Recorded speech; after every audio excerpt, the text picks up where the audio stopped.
Thank you for tuning in. If this is your first time joining us, welcome. We hope your experience is fruitful. Please feel free to visit our website to find out how you can join our growing family. While we are loading your experience, please do us a quick favor and hit that like button from whichever platform you're watching or listening on. Also, share so others may enjoy as well. And we hope you would consider hitting that subscribe or follow button so you can check out more of our amazing content. All right, let's start the show.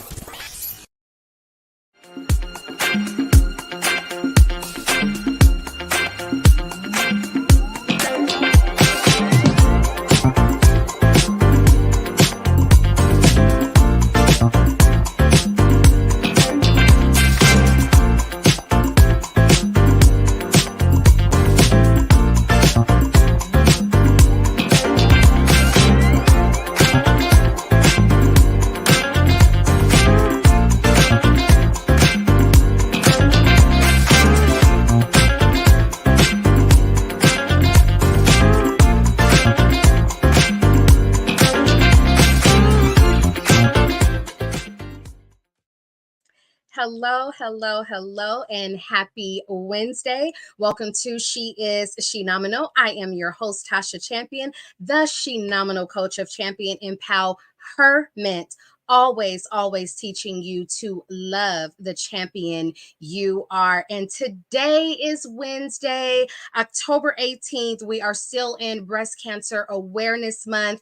And it's really one of my favorite months because I was able to take something that was deemed awful when I was diagnosed with breast cancer and turn it into an inspiring story, turn it into something that can empower and uplift others that are diagnosed, and also to bring just a lot of awareness. So if you've been following me on either my Instagram, The Shenomenal Coach, or Facebook, Tasha Champion Champion, you see that I've been doing 31 days of pink, and it's really about bringing you just tips and information, as well as sharing my experience through the breast cancer journey that I had 7 years ago.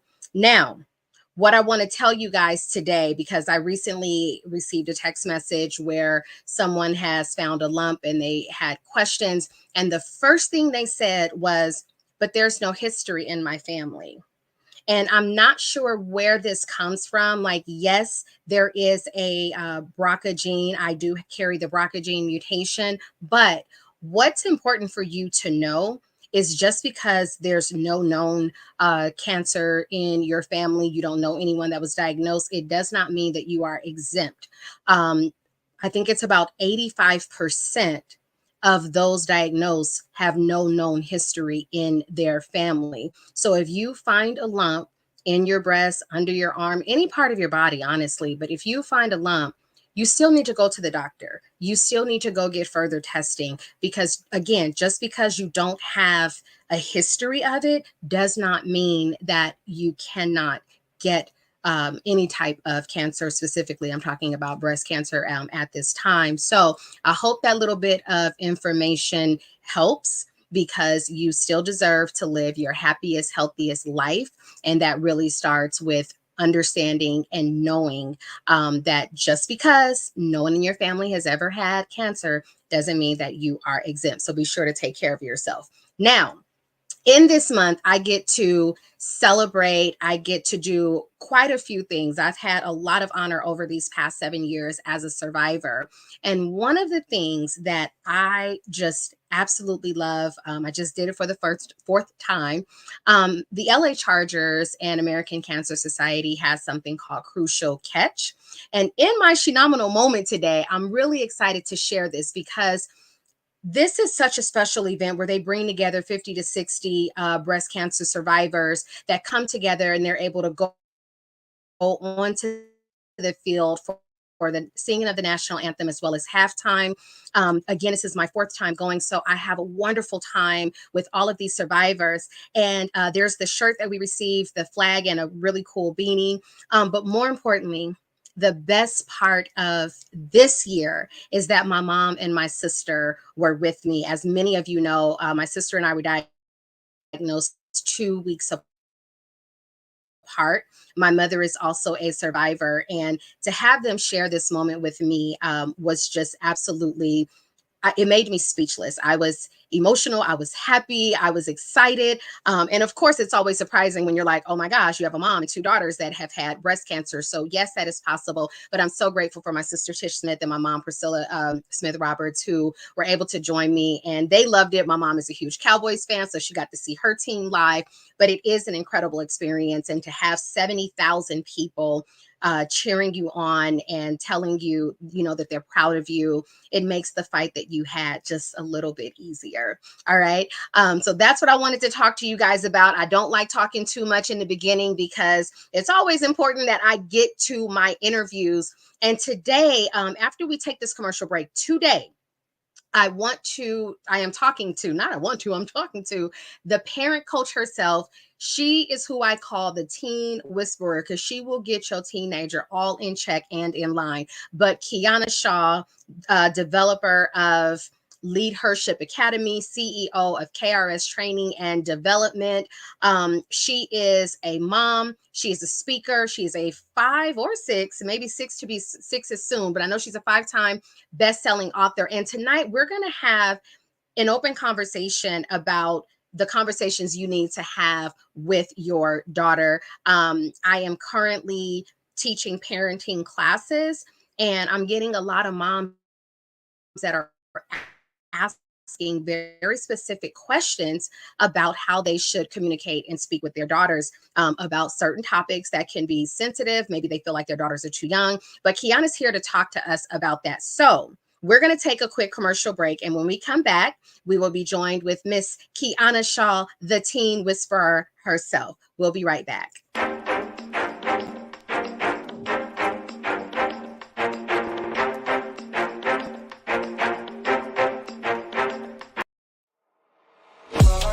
In a world filled with diversity, where radical faith and progressive believers come together, there's a place that's breaking all boundaries and embracing believers from all walks of life.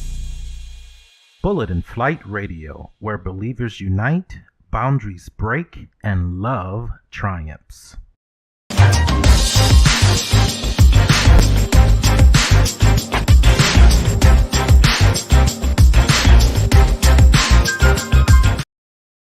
Welcome back. Thank you again for joining. I am so honored, so proud, so happy to introduce my girl, my friend, one of the Shenomenal Brunch sponsors, Miss Kiana Shaw of KRS Training and Development, and founder of Leadership Academy, as well as the 20,000 plus mom group, Mothers Raising Teen Daughters, on Facebook. Please welcome Miss Kiana Shaw.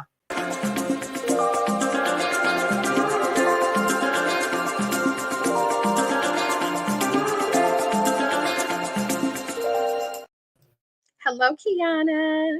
Hi. Thank you for having me again. Oh my gosh. Over and over again is really what it's going to start to feel like, because I always feel like every season is going to be something new that you get to come in and talk about, because of course we all know raising kids, but raising daughters is never going to stop. It's going to continue to grow, and we can always learn something new. So it's an honor to have you back. And I love how they put the teen whisperer, because I'm telling y'all, she is the teen whisperer. I don't know what she does. She just whispers. She sprinkles something and whispers something in their ear, and then your teenager is like, okay, I'm going to be the best teen ever. It just happens. That's what she does. I wouldn't say just in one whisper. So every now and then it comes with me gathering all the fabric from their shirt up under their chin. It's not always the whisper. That's hilarious. But yes, it happens sometimes. Right. It's I always say it's like that jungle of beautiful scenery, right? You get the trees, and you get the background and the mountains, but then that there are like these wild beasts, right? Of awkwardness, the beast of rebellion, the beast of just, I don't want to clean my room. You know what I mean? So it's so many layers when we're dealing with teenagers. But if we just if we keep course, parents, I promise we'll make it through it. Okay. Awesome, awesome, awesome. And yes, Kiana is the GOAT. She is, woo, she's the GOAT. I'm so serious. Kiana, before we dive into the conversation, and let me just apologize, you guys. I'm having some internet connectivity issues and it feels like it's lagging, but stick around, stay with me. You'll get it. It'll be cool. You'll get the information and the details that you need to have, which is what's important. But Kiana, introduce yourself a little bit. Like I rarely ever read someone's bio because hey Teresa, thank you for joining. Because I like for my guests to introduce themselves. Tell us about who is Kiana Shaw. Oh my goodness. So I am a self-mastery coach. I am the parent and teen coach. I am the owner, CEO of KRS Training and Development. I'm the creator of Mothers Raising Teen Daughters. I'm the founder of Lead Hership Academy. So I mean, it's I gotta hit my hands in a little bit of everything. Personal and professional development are my homes. Those are my niches. Okay, cool. So basically, you are the get your life person. Yes. Okay, there we go. I thought that was in there.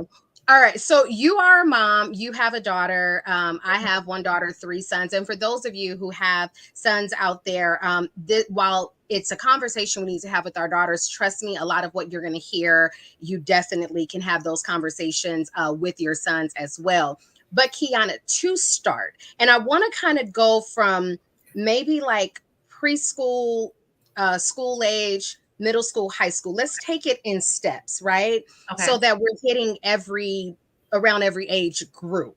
So starting, when should a mother start having conversations with her daughter about her body and understanding that no one is to touch her body and helping her understand like what she should report? Like, just give us that, because I think a lot of times some people, hi India, thank you so much for joining. I feel like sometimes people are a little bit hesitant because it's like they don't want to put something in their child's head or they don't want to scare their child. But when do we need to start having those conversations with our daughters? From birth. Oh, okay. And the reason why you do it from birth is because you need it to be everything we talk about today is not a one-time thing. These are ongoing conversations. They're evolving dialogues that we should be having with our kids at all times. Our children need to know that we are comfortable discussing our bodies and their bodies so that they can be comfortable discussing their bodies. So for my daughter, for my nieces, even cousins, I've always started early, right? There's nothing that we can't talk about. You know, you get dressed and your daughter's in the room.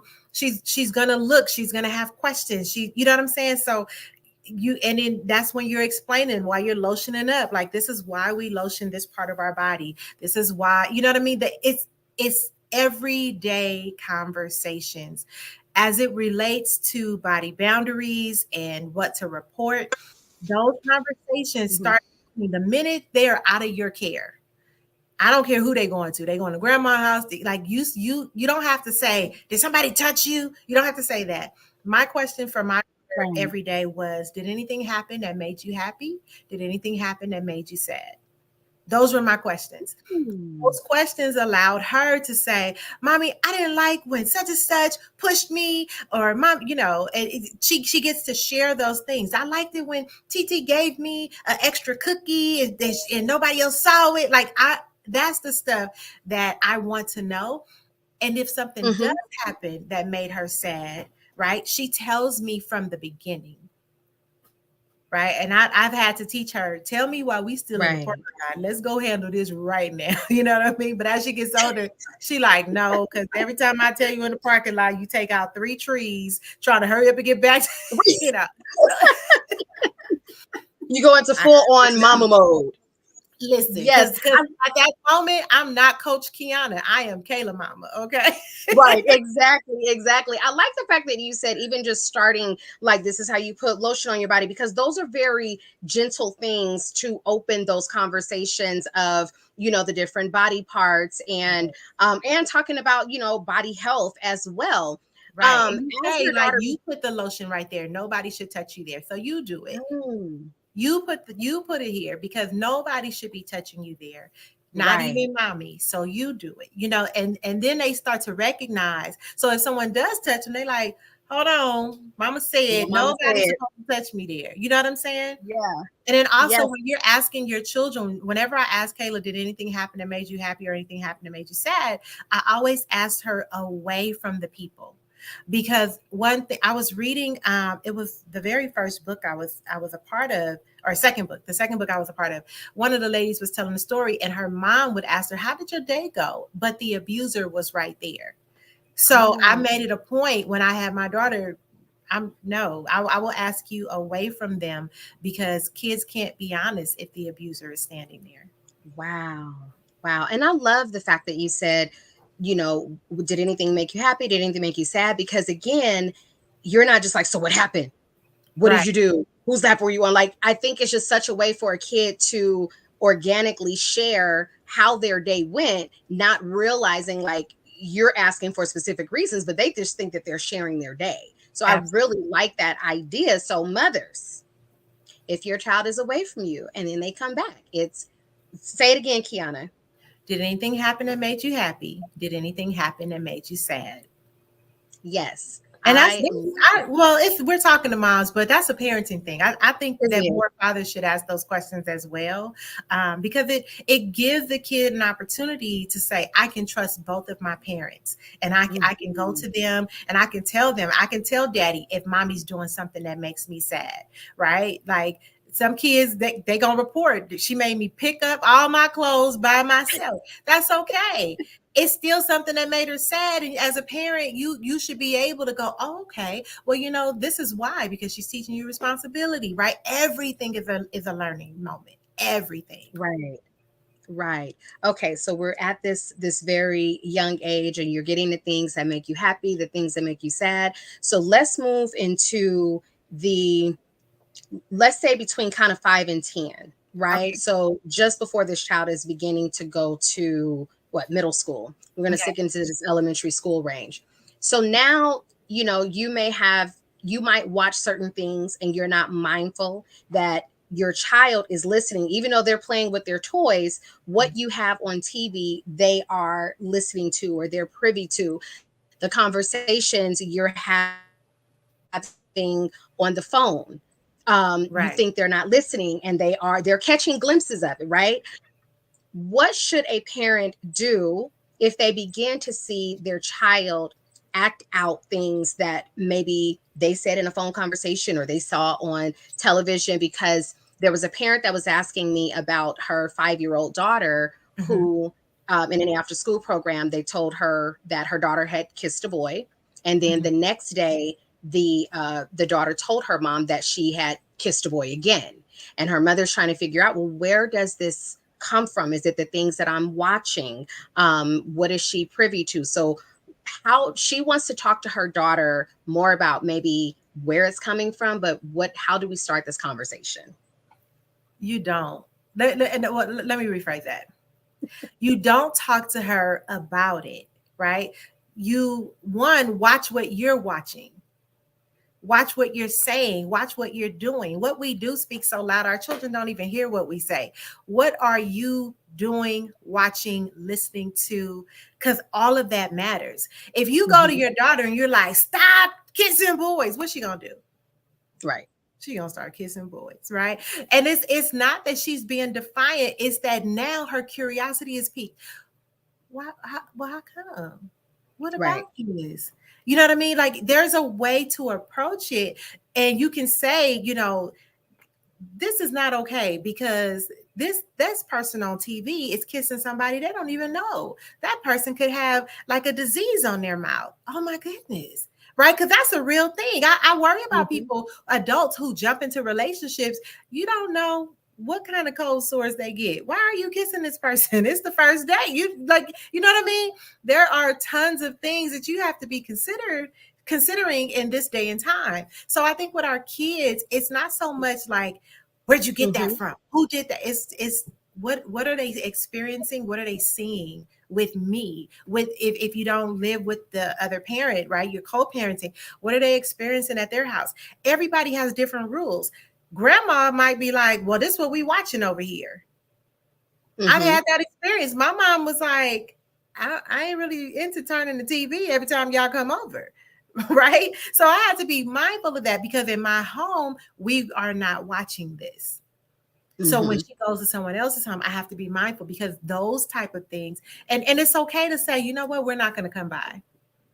We're going to limit our visits because I have a responsibility to my child Right. to not expose him or her to unnecessary things that are going to intrigue her at such a young age. Right. Right. So let's dive a little bit deeper into this because one of the other parents was talking about her daughter's friend got the phone taken away. These are 9-year-olds. Her Mhm. daughter's friend got her phone taken away because she was having a boyfriend and there was some social media things. What is your take? I know every parent is different. I'm not trying to tell anybody what you're supposed to do in your home, but what is your take on social media? When is it age appropriate in your opinion? Because again, we're not trying to tell somebody what they're going to do in their home. And then because I'm starting to see, I know when I was a kid, there like girls weren't talking about having boyfriends at such young ages, but now it seems to be more prevalent around that 19-year-old age where they're just like, oh, my boyfriend, and they want to explore and experiment, and then they're looking at things on social media. So again, how do we bring this back into conversations and parenting? What do we need to look out for? What do we need to be mindful of, and as a parent, if you're really clueless? Okay, like that was a lot in one question. Okay, Yeah. so because I have a 10-year-old, I am definitely experiencing the conversations of, this one has a boyfriend, that one has a girlfriend. So I will say this: social media is not just Instagram and TikTok. Let's start there. YouTube Shorts are social media. Okay. Anything that they're social on, that includes text messages, right? So I think it's levels to it. I can see every text message, I can see every email. So when the kids are out of line, I can call a parent. Guess what? We need to have this conversation, right? Mhm. Um, I told my daughter I check everything because I'm not trying to catch her doing bad. I want to catch you doing good. So I want you to know that I see it all and I will check it all. Right. Mhm. That being said, Instagram is not for kids. There are age limits on these things for a reason. Your Right. 10-year-old should not have access to that. Aside from the fact that the sites are extremely addictive, and now we're chasing the, like we just refreshing and we're staying on for hours, Mhm. hours. Look at your own history. Look at the amount of time you're spending on your phone. Do you Right. want your child having that same amount of time? It's not okay for most of us. So when we're looking at social media, I know you said we're not telling parents, but social media has told parents your child should not be on this before age 13.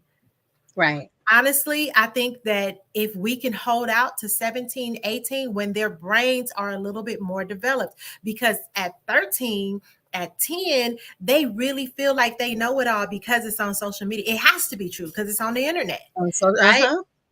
And so now the algorithm is feeding them things that reinforce this thought. It's not their thought. It's not something that they have researched. It's literally what they have picked up from a force that is outside of what you are teaching, right? And I know people go, oh no, let your children be free. No, no, no. It is my job Right. to guide my child and make sure that she becomes a productive citizen of society. I cannot do that if I let the internet raise her. So we have to Right. be mindful. We have to be mindful. Absolutely. I know with me, with like, I've got a daughter and 3 boys, and my sons are 20, 19, and 14. And of course, at 19 and 20, they believe that they know everything, which is the cutest thing ever, right? Right? Because But you don't even make your best mistakes till 30. oh my gosh, they think they know it all. And I have to remind them, like, listen, the reason I am a parent is because I have 23 and 24 years of experience over you. So there are things that you cannot think of because you have not reached a level to be able to think of it. And I tell them at 43, I still talk to my mother about things that I haven't experienced because she got 20 years on me. This is why we are parents. So when you're thinking that I'm telling you stuff just to, oh God, here she go again. No, you might want to listen because Can I my give you another experience, perspective on I that? know what I'm talking about. Can I Yes. give you are a good parent because of your experience. Because the only requirement for parent is sperm to meet egg. That's it. Those are the only requirements for parenting. Sperm, egg, come together. That's it. And then you could be a parent. So you're a good parent because of your experiences that you can teach your kids. Right, exactly. Now you were on shout out to Kwame Corbett with Kwame Speaks. You were on Kwame Speaks and I was listening in. That's and you made a very good point. We're going to talk about this and then go to commercial break. But you said something that was very pivotal because most of us were raised with that whatever goes on in the house stays in the house. And you had a very good take. Like I was driving and I was like, ooh, Kiana, that's so true. And you said something to the effect, and I know you'll say it right now, of like, if I don't want it to be shared, then I shouldn't be doing it. So talk about that a little bit, because I feel like, a lot of times we do what our parents did with us, and then it starts to trickle down into our children, and it might not be the healthiest decision. So I am of the belief that statement, what goes on in our house stays in our house, is a trap for children. It allows them to be victimized and silenced because they can't share it. Right? I grew up being sexually abused. If I had known that I could share it, I'd have stood up in the middle of church service. You understand what I'm saying? I think that we have to stop telling our kids that. What we need to be doing is anything you don't want everybody to know, stop doing it especially in front of your kids. But if you're saying, oh my goodness, I don't want anyone to know that, Mr. So-and-so is coming over here. Why does your child have to hold your secret? Oof. Tell him he can't come. And if we would just live the way we say we live, then our children can be free like they were born to be. Did y'all catch that? Our children should not be holding our secrets. They shouldn't. And then that holds them emotionally hostage to everything we got going. It's too much. It's too much. Just live how you say you're going to live. And if you're going to be out here with Mr. Johnny and Mr. Joe and all of them, then be honest about it. But don't hold it a secret and then force that child to hold that. That's not okay. Right.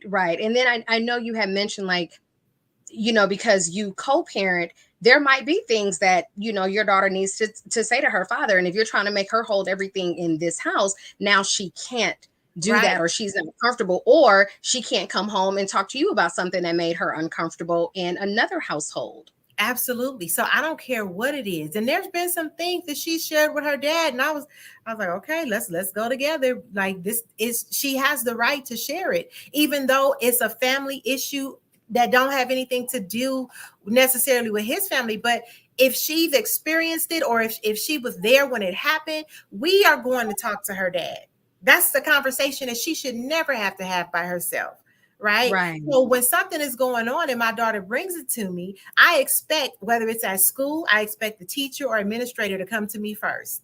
I expect her dad to come to me first, because once my child is bringing it to me, I don't have that adult perspective. So now we got a problem, right? So as a mom, it is my job to make sure that she feels completely free to share her thoughts, free of judgment, free of punishment, because that is how we raise productive members of society who make integrity-based decisions. I love that. I absolutely love that. Okay, I know we have to go to commercial break, but when we come back, I want to jump right into these teen years. And I want to, let me just go ahead and give it to you before we go to commercial break so you can think about it. But I want to talk about the hard conversations when your child has to come to you and have a hard conversation. If they are pregnant, if they've tried drugs, if maybe one of their friends are being hurt, how do you I don't want to say control your emotions, but how do you be mindful so that your child still feels safe in coming to you? Okay. Especially because teenage years, we hit a different level of parenting when that happens. God bless our souls. All right. So we're going to take a quick commercial break and we will be back with Kiana Shaw having conversations with our daughters. Stay tuned.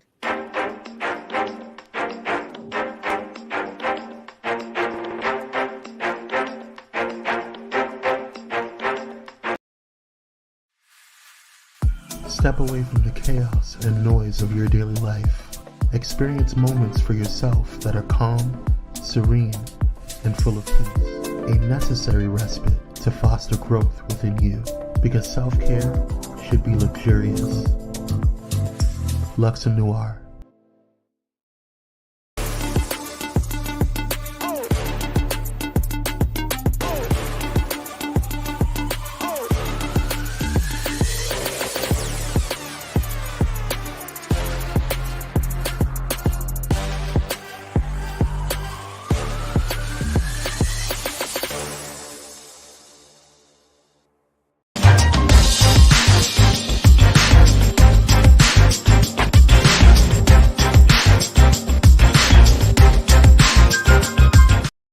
All right, we are back, and I am talking to Kiana Shaw, parent coach, or as I like to call her, the teen whisperer. And we are going to dive into those tough conversations that make you, as the parent, uncomfortable.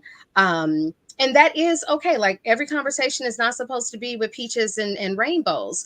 But Kiana, when our children come to us and they have, thank you, Teresa, much needed conversations for parents. Yes. Thank you, Priscilla, my mommy. Hey, Miss When our parents, when our parents come to us, and I'm going to be honest, like, there are times when our parents have instilled so much into us that sometimes we can then be scared to come and have those conversations, right?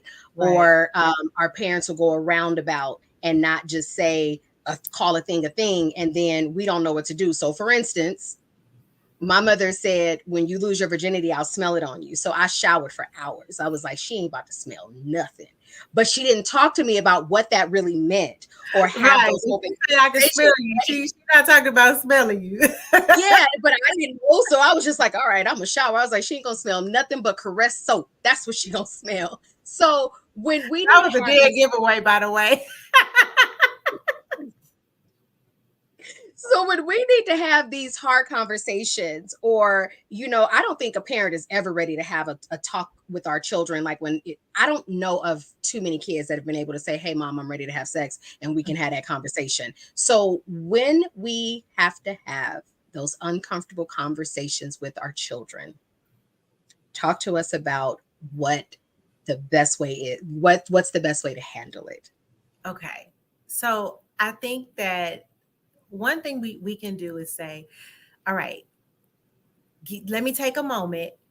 And then, is it okay if I call auntie so-and-so, uncle so-and-so, so that it's a person that they can share anything with, right? Because all children should have a safe space, right? Mm-hmm.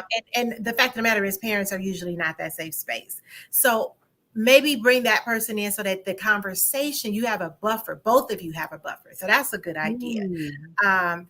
You got somebody that can say, hold on, back up, take 10 steps, back a little further, okay? Right. Your child needs somebody that they can hide behind, in a sense. Like, okay, somebody of sound mind that can give great advice and help you guys have this conversation and navigate it, because most parents are not, like you said, ready to have that conversation. The other thing is, remember what it was like for you. We all lost our virginity at some point, and most of us did not wait till our wedding night. So if that's the case, what was the conversation? I mean, if you did, that's fine. I'm just saying, most of us didn't. Okay, all right. So that being said, why would you go upside their head? Why would you treat them like, they need a scarlet letter? Because that's not how you were. You didn't feel that way. You felt like you were in love. You felt like you were ready. You were probably more curious than anything, but you felt like you were ready, right? There's all these things. And nowadays, our kids are bombarded with sexual innuendo. So or just sexuality, period. Because you can drive on the freeway and see the billboards, and they have, gentlemen's clubs, and I don't even think it say gentleman club anymore. Now it's just a naked girl on the billboard, on right? the billboard. Mm-hmm. So aside from that, there's also, you have, remember when Britney Spears like took off her whatever she had on, and it was a flesh tone bodysuit, and the world lost people lost their minds. Like, how dare they? How dare they? Uncle Luke was, had videos, and MC Hammer pumps in the bump, and we, you know what I mean? Like, we were getting exposed. Now it's so much easier. Back then, we had to like find somebody who parent had a tape in the back of the closet, under the safe. And now it's like, oh, look at Google. This gadget they gave me. I can pull it up on my phone, right?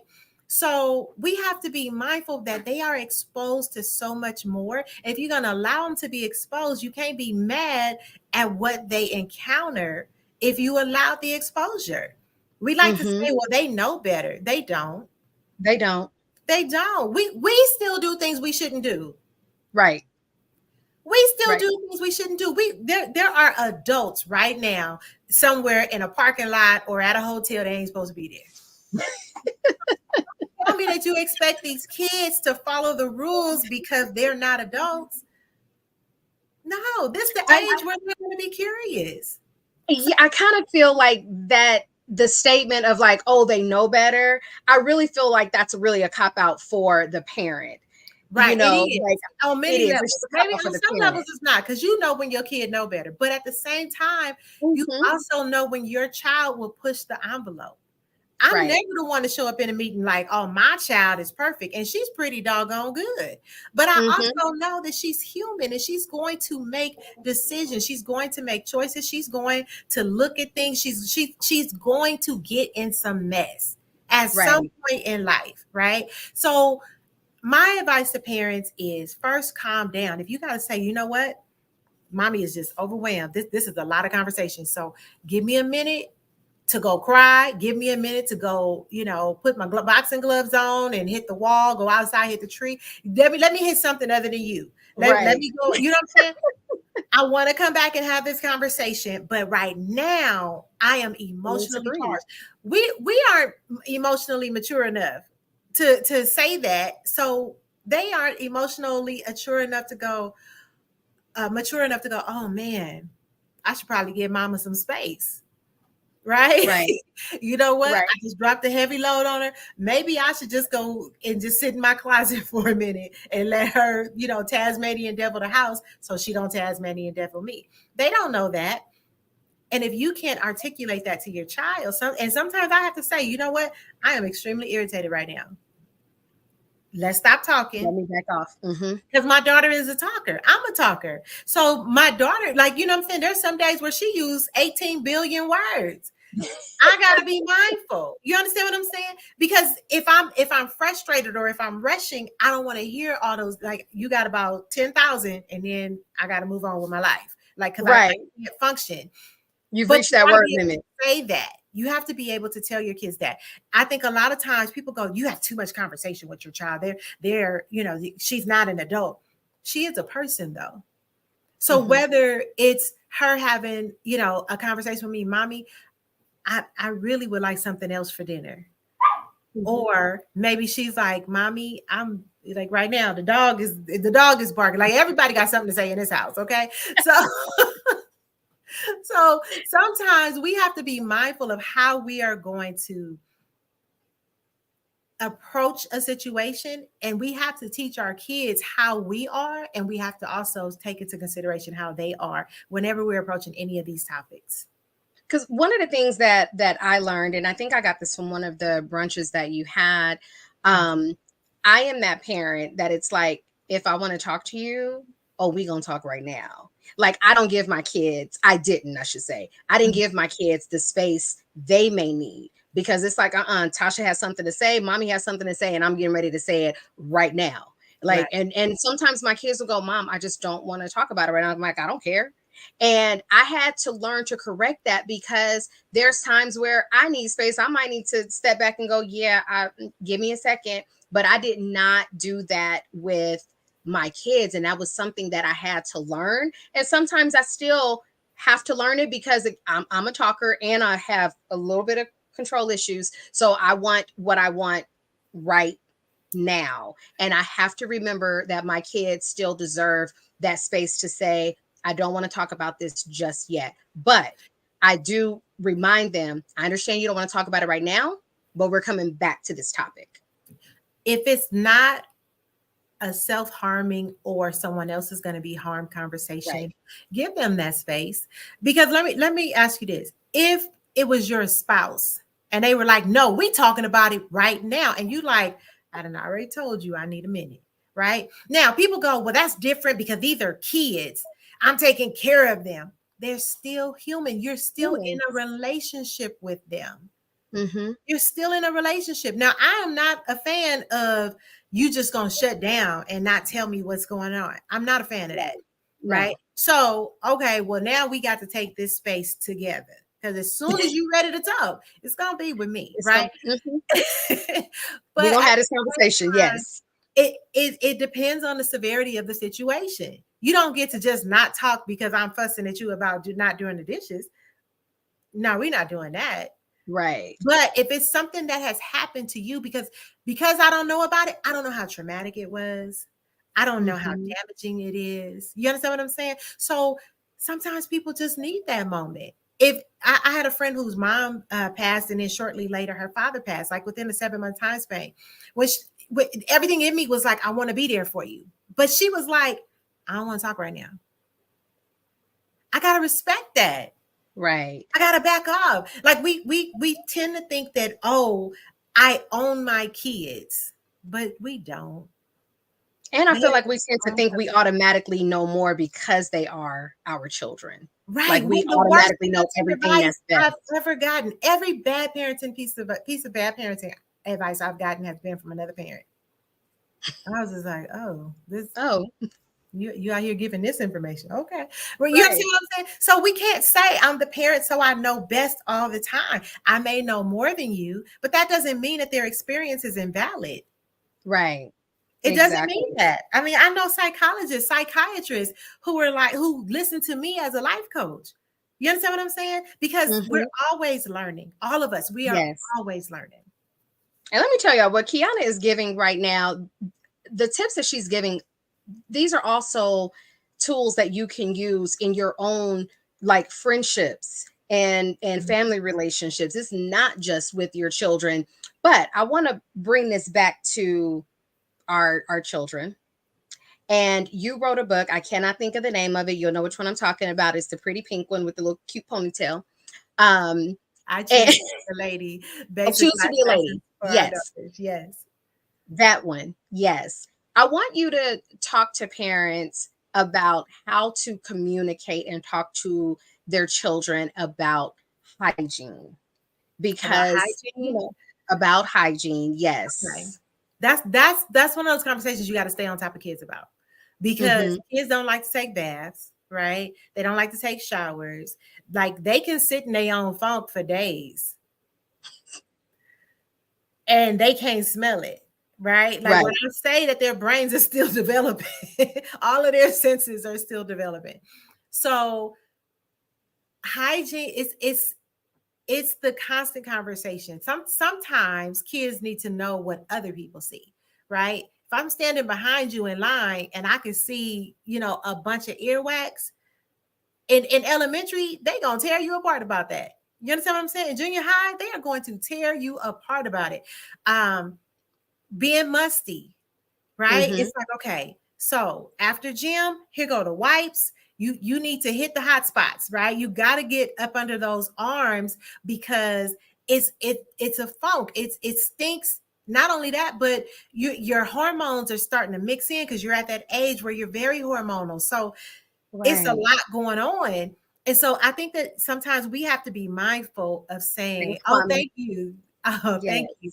We have to be mindful of what it is that is going on with them and just, hey, you know what? mommy can smell you. Mommy can smell your underarms. Tell them what you're smelling. Mom, you know what? You need to go take a bath. You need to sit in the tub. This ain't a shower thing. You know, when you're in the shower, are you using the scrub? Or, you know what I'm saying? Like there's tons of things. And sometimes we got to understand Bath and Body Works, no shade. They don't work. It don't work for everybody. Sometimes your children don't want, they're having an allergic reaction and they scratch and now it's turning into sores. That's going to smell. So your soaps is not working well with their skin. Mm-hmm. You understand what I'm saying? Some of our kids need stuff for sensitive skin. They can't have all those perfumes and things like that are in the soap. So we could be making the situation worse by just buying them all of that. Yeah. Right. Sometimes it's just, hey, you know what? When you take off them shoes, do you smell that? You don't smell. Okay. Well, here's I need you to put this talcum powder. I need you to put this deodorant on your feet after you get out the shower so that it helps to control the smell. And then I need you to take this baking soda. I need you to put it in your shoes and I need you to set the shoes outside. Don't worry about nobody's going to steal those shoes. I promise nobody is taking these shoes, right? It's ongoing conversations. You can't you got to change your underwear twice a day. In the morning, you put on a clean pair. Before you go to bed, you put on a clean pair. You cannot go to bed in the same pair and then get up and wear them all day tomorrow. No, you know what I'm saying? Like things like that. But here's the thing, Tasha, I know a lot of adults who don't know all this stuff. Right. So we can't be mad at the kids. There literally are adults who don't know any of these things. Right. So Priscilla says times do change and we can't talk to the now generation as if they are the previous generation, but some basic rules do apply. Absolutely. That is a wise woman there. There are things that still apply. There, hygiene is a basic, right? Respect is a basic. But what some people felt was disrespectful in our generation, these new kids are like, no, this is a boundary. Right. I don't care that you auntie so I don't care that you 40 years older.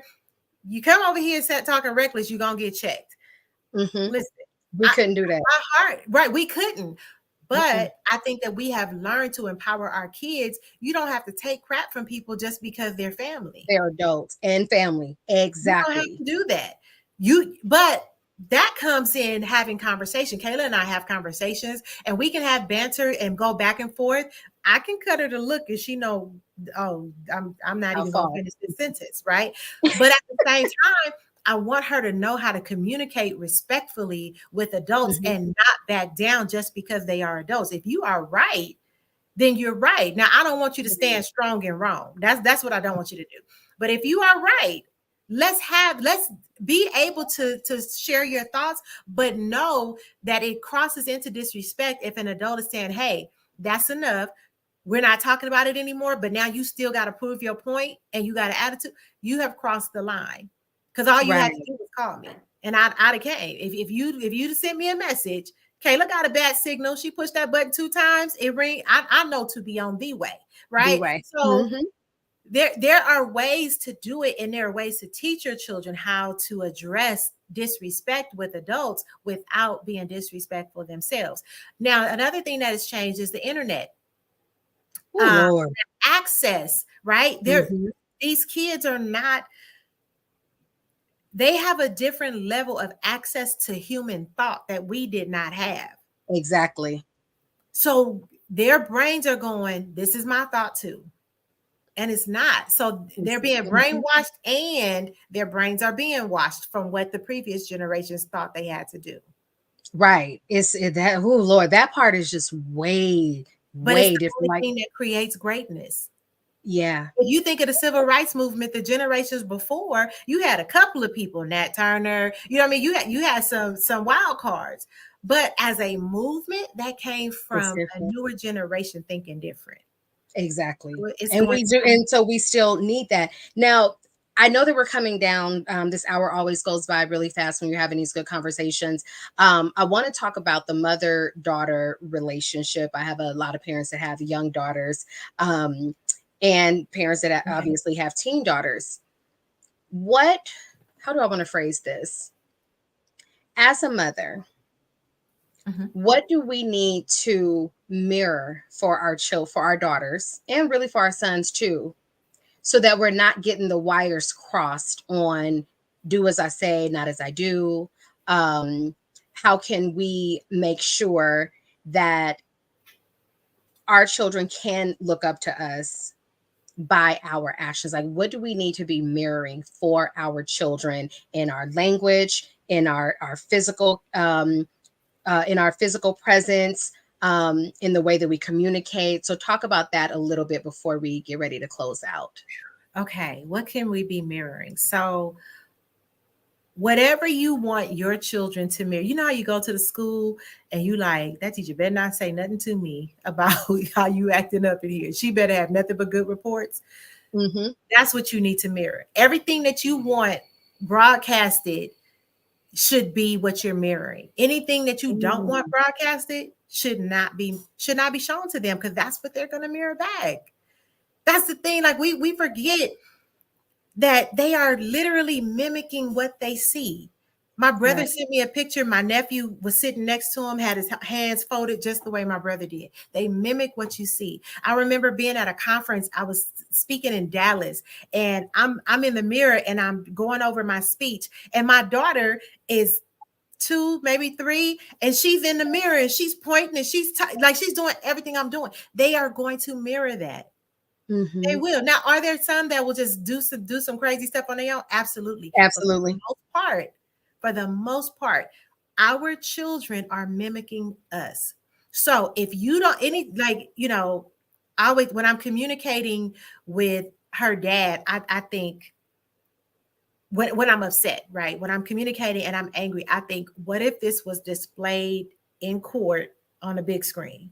Let me backspace out of this, right? When I'm posting on social media, I gotta go, this is gonna be a legacy if I'm not careful.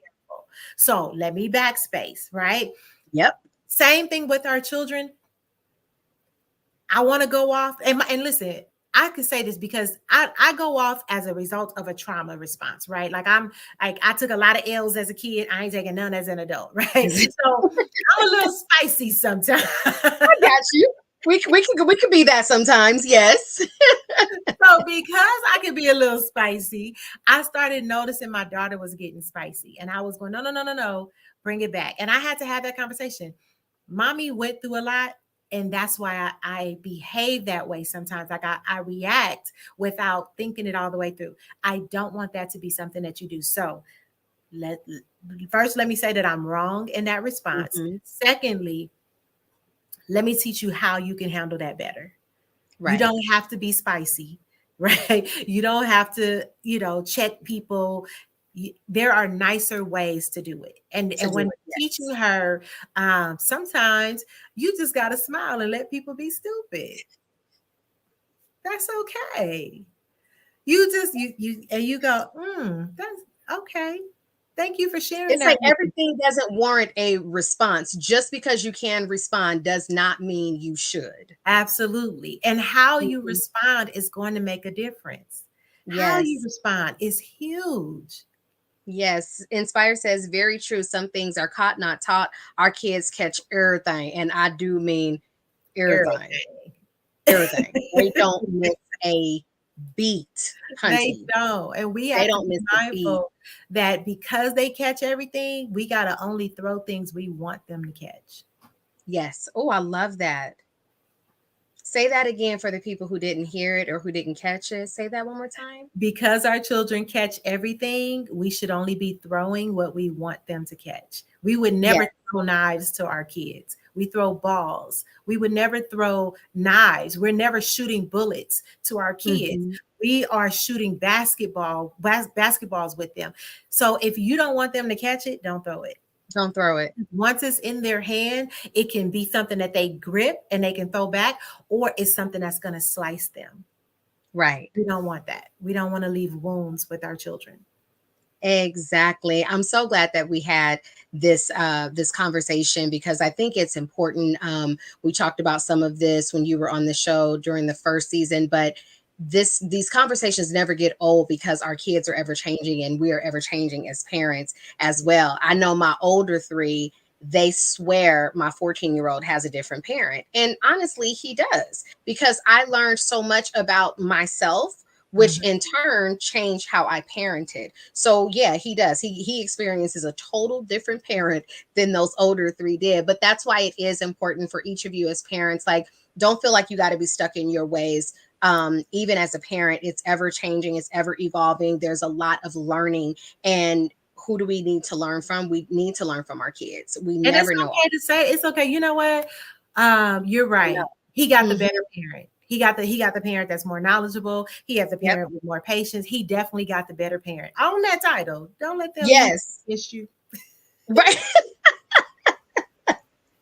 Because they do. They are always like, because I tell them, they always go, oh, he gets away with murder. I'm like, he get away with robbing a bank. He don't get away with murder. He can play with fire and gasoline. He just can't blend the two. So yes, he has Tasha, no.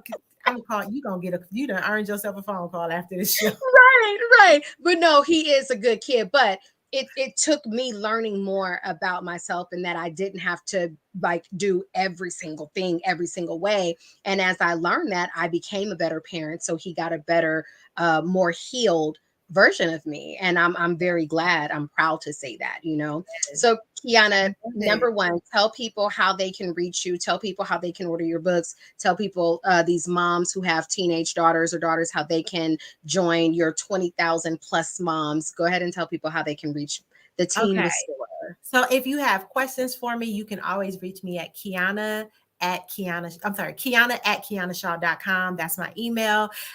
You can find me on Facebook, Kiana R. Shaw. Just go to Tasha page and look me up. That's easier. You can find me in Mothers Raising Teen Daughters. That is a private Facebook community. Where moms get to share and get to, help one another through this parenting journey. I have a new radio and podcast show called The Real on Parenting with therapist Danielle Lipkin. So you can reach us there. Everywhere else, Coach Kiana Shaw. Yes. And you guys definitely look her up. And if you are having questions about your parenting, or you're starting to have that friction between you and your daughter or you and your son, like, reach out to her. Let her be a support for you. Priscilla says, parents, stop thinking I can't wait till they're 18. Nope, they'll be adults much longer than they'll be children, and it's beginning all over again. It's a whole different lesson when they turn 18. Lord Jesus, yes, it is. But you have to set boundaries, right? I'm not going to take too long. I know we're closing out, but explain to your child that they are an adult dependent and not a roommate is going to be that first boundary you need to make. I don't have roommates. I can pay these bills by myself. You're not a roommate. You're an adult dependent. There are still rules in my house for my safety, for the safety of your siblings, all of that. So there's ways. So if you're having trouble with your teenager, you can email me, because I am restarting Leadership Academy in January. So those who are local to LA, and if you're not local, I think in the spring we'll start the virtual academy. So that's something that you should know. Perfect. So you guys follow Kiana so that you can get this information. And especially if you haven't reached those teenage years with your child, get into it now so that you are already prepared. You have a toolkit of things that you can do and the things that you can learn. Kiana, thank you so much for always being 100% real on this show and in life. And when I call with all the craziness, she is a real good friend to have, y'all. I'm telling you, but I love you to pieces. You are such a phenomenal woman, and you are raising a phenomenal girl. Yes. So to everybody else, thank you so much for joining. Next week, I will have the Core of You team, Ken and Bianca Page, and we're going to be talking about the residue of your past. Some of y'all are still living in that residue, and then some of you need to learn how to take that residue to create a new path for yourself. So we'll be talking to Kenneth and Bianca Page about the residue of your past. You guys have a beautiful, phenomenal week, and I'll see you guys next week. Bye.